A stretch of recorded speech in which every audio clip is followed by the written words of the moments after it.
সৎ পাত্র সুকুমার রায়। শুনতে পেলাম পোস্তা গিয়ে তোমার নাকি মেয়ের বিয়ে। গঙ্গারামকে পাত্র পেলে জানতে চাও সে কেমন ছেলে? মন্দ নয়, সে পাত্র ভালো, রং যদিও বেজায় কালো। তার উপরে মুখের গঠন অনেকটা ঠিক পেঁচার মতো। বিদ্যে বুদ্ধি বলছি মশাই, ধন্যী ছেলে অধ্যবসায়।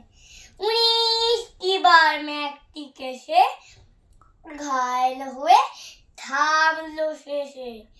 বিষয় আশয় গরিব বেজায়, কষ্টে সৃষ্টে দিন চলে যায়।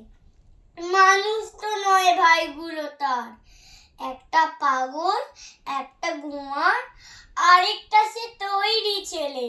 জাল করে নোট গেছেন জেলে, কনিষ্ঠটি তবলা বাজায়, যাত্রা দলে 5 টাকা পায়।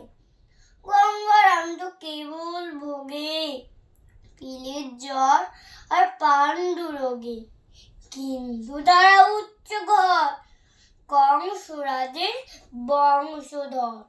শ্যামদাহেরই বনপ্রেমের কি যেন হয় গঙ্গারামের। যা হোক, এবার পাত্র পেলে, এমন কি আর মন্দ ছেলে। নমস্কার।